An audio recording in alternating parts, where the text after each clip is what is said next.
Last night, police and protesters squared off as demonstrations rocked the city for a second straight day. Today, there is new reaction from the administration to these growing protests. NBC News political reporter Monica Alba is at the White House. Monica, what can you tell us? Hey there, Alicia. Well, some news in just the last hour or so from the president, who doesn't have any public events on his schedule today, but he's tweeting quite a lot, trying to say that the United States will designate Antifa, short for anti-fascists, as a terrorist organization, but providing no further detail on how that might work or if it's possible. And what's most significant here is that there isn't necessarily legal authority for the president to do this. There is no statute that provides for making an American organization a terrorist group. There is, of course, domestic terrorism, and we have seen examples of that. And Attorney General Bill Barr put out a statement just moments ago saying that they will proceed and prosecute these Antifa members for committing acts of what they call domestic terrorism in these violent clashes and protests we've seen in the last few days since the death of George Floyd. But again, it's not quite clear what the president means in this tweet. We've reached out to the White House and we have yet to hear back. But he has had his focus on Antifa for the better part of a year. He said this was under consideration at some point last summer, but it never actually happened. And again, it's probably because he may not be able to do so. Still, the administration very focused on that extremist group. They're trying to say that they are responsible for some of the most intense moments you've seen in these clashes. And National Security Advisor Robert O'Brien was on the Sunday shows this morning talking specifically about what the administration is prepared to do against, in his words, this mob. Take a listen. Everything I've seen and that we're being reported, or the reports we're receiving, is that this is Antifa. They're crossing state lines, and we've seen this happen before. We saw it in Portland, we saw it in Seattle, we saw it in Berkeley. So, look, we'll keep our eyes open for anyone else that wants to take advantage of the situation, whether it's domestic or foreign. But right now, I think the president and Attorney General want to know what the FBI has been doing to surveil, to disrupt, to take down Antifa, to prosecute them. This isn't the first time they're out there, and they're using military-style tactics.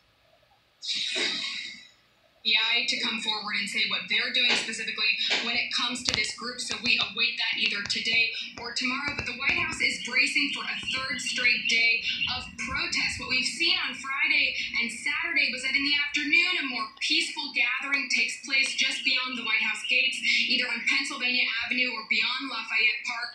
And then as night falls, you see a more intense and violent clash. At least that was the case last night. And we saw that the Secret Service put out a statement that more than 60 of their officers sustained injuries, none of them life-threatening, but that is the toll of the entire weekend, with minimal arrests being made. So will that happen again tonight? We aren't sure, but the president is here at the White House with no events on his schedule, but plenty of tweets on these topics. Alicia.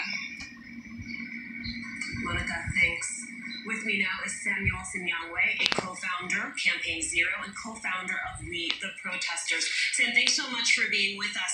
We keep talking about how these are systemic problems, right, and how they have to be addressed as systemic problems. So I do want to get to solutions with you, but before we go there, lay out for me what you see as sort of the core issues that lead to the type of use of force that we are now seeing.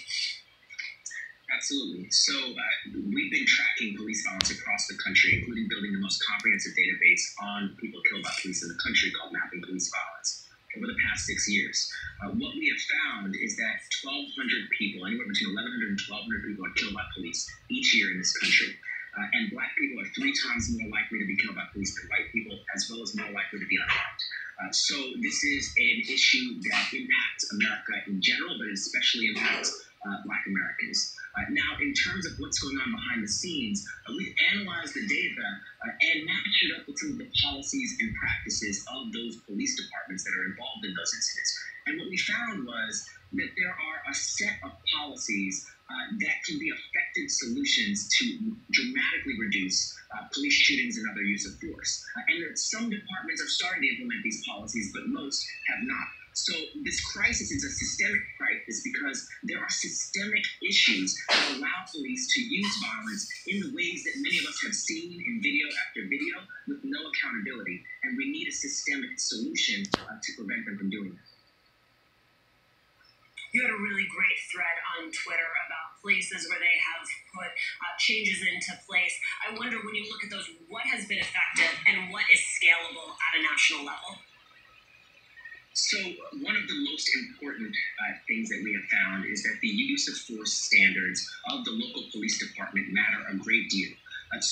Nationwide, we looked at the 100 largest police departments in the country, and only 28 of those 100 police departments had policies that banned officers from using chokeholds and other neck restraints, like strangleholds.